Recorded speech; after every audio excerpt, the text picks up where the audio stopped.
Hello friends, রাঁধুনি রসগোল্লা আপনাদের সবাইকে আবার চলে এসেছি আমি আমার রেসিপি নিয়ে। আবার একটি নিরামিষ পদের রেসিপি নিয়ে হাজির হয়ে গেছি। একটু অন্য স্বাদের নিরামিষ পদের রেসিপি নিয়ে হাজির হয়েছি। আজকে আমার রেসিপি থোড় আর ডালের বড়ার কারি।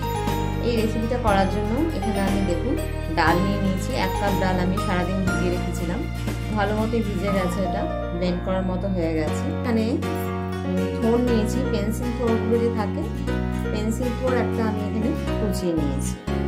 কিছু মশলাপাতি রেখেছি,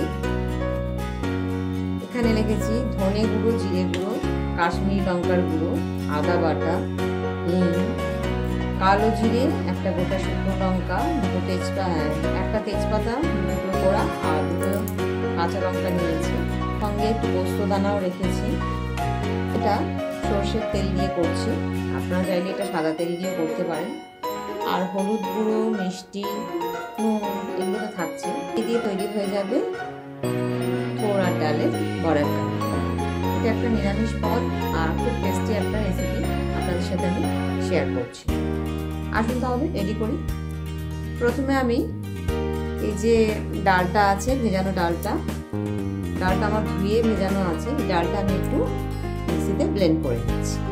মিক্সিতে ডালটা ব্লেন্ড করে নিয়ে একটা পাত্রে তুলে নিয়েছি, খুব মিহি করে কিন্তু ব্লেন্ড করে নিই। এবার আমি এই যে থোড় আছে, এই থোড়ের সাথে ডালটা ভালো করে মিক্স করে নেব। থোড়ের মধ্যে প্রথমে আমি একটু নুন দিয়ে দিচ্ছি, দিয়ে থোড়টা একটু ভালো করে একটু মেখে নিচ্ছি।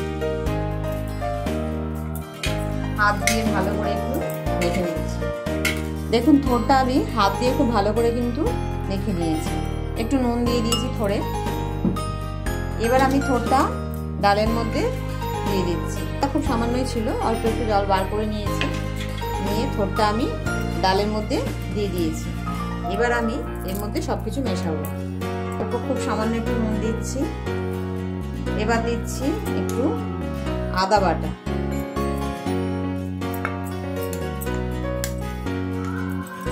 দিচ্ছি হলুদ গুঁড়ো,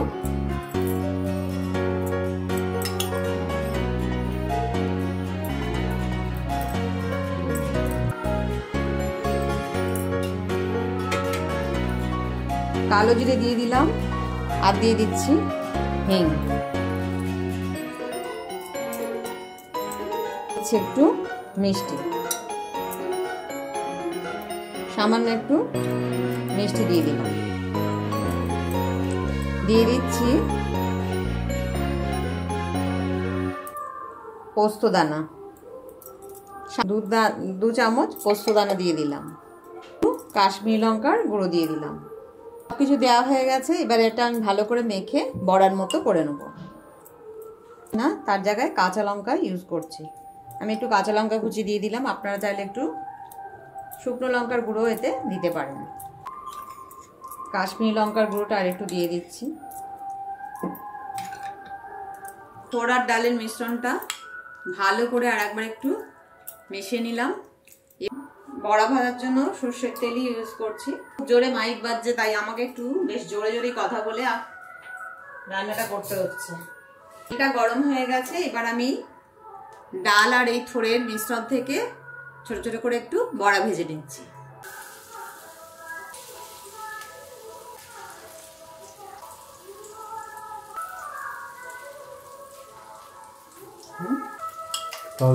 বড়ার মধ্যে অল্প অল্প করে বড়া দিয়ে বড়াগুলো আমি ভেজে নিচ্ছি।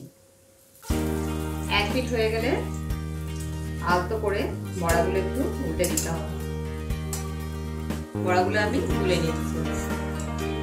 দেখুন 2 পিঠ বেশ লাল করে ভাজা হয়ে গেছে।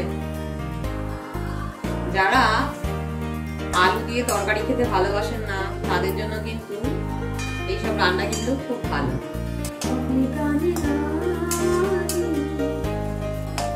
বড়াগুলো ভাজা হয়ে গেছে, এবার আমি তুলে নিচ্ছি। গ্যাসের ফ্লেমটা কিন্তু একদম লোতে করে বড়াগুলো ভেজে নিতে হবে। বড়াগুলো কিন্তু খুব সুন্দর হয়েছে, আর পোস্ত দেওয়াতে কিন্তু বড়াগুলো দেখতেও খুব ভালো হয়েছে। এরকম ভাবে আমি সমস্ত বড়াগুলো আমি ভেজে নিচ্ছি।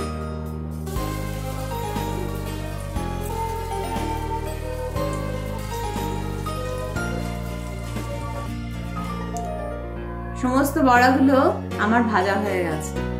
দেখুন দারুণ দেখতে সুন্দর হয়েছে কিন্তু বড়াগুলো। বড়া ভাজার পর খুব সামান্য একটু তেল আছে, আর আমি 1 চামচ মতো তেল একটু দিয়ে দিলাম। দিচ্ছি গোটা জিরে ফোড়ন, এটা আমার আগে বলা হয়নি। একটু তেজপাতা দিয়ে দিলাম, শুকনো লঙ্কাটা রেখেছিলাম সেটা টুকরো করে দিয়ে দিলাম। একটু হিং, ফোড়নটা একটু নেড়ে নিলাম। কাঁচা লঙ্কা চেরা দিয়ে দিলাম, আদা বাটা, আদা বাটাটা বড্ড ফুটছে তাই অল্প একটু নুন দিয়ে দিলাম। নুন দিয়ে আদা বাটাটা নেড়ে ছেড়ে এবার পুরো জিরে গুঁড়ো, কাশ্মীরি লঙ্কার গুঁড়ো আর হলুদ গুঁড়ো একসাথে নিয়ে একটু গুলে নিচ্ছি জল দিয়ে। একসাথে মশলাটা গুলে নিয়ে তেলের মধ্যে দিয়ে দিলাম। বাটি ধুয়ে ভালো করে মশলাটা একটু কষিয়ে নিচ্ছি। দেখুন মশলাটা থেকে চারপাশ দিয়ে তেল ছাড়তে শুরু করে দিয়েছে। আপনারা চাইলে একটু ঝাল দিতেই পারেন, আমি এটা ঝাল করবো না তাই একটু বেশি ঝাল দিয়ে দিই। এবার আমি এতে দিয়ে দিচ্ছি গরম জল।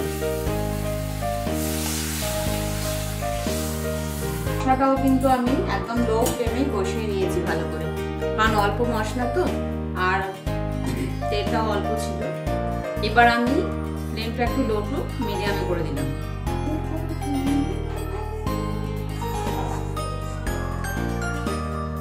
ঝোলটা কিন্তু একটু ভালো করে ফুটিয়ে নিতে হবে। দেখুন ঝোলটা কিন্তু ভালোই ফুটে উঠেছে। এবার আমি চিনির জায়গায় বাতাসা গুঁড়ো দিয়ে দিলাম একটু। আপনারা অবশ্যই চিনি দিতে পারেন, আমি ইচ্ছে করে চিনিটা দিলাম না। বেশ একটু ঘন হয়ে আসছে। এবার আমি আস্তে আস্তে বড়াগুলোকে ছেড়ে দিচ্ছি।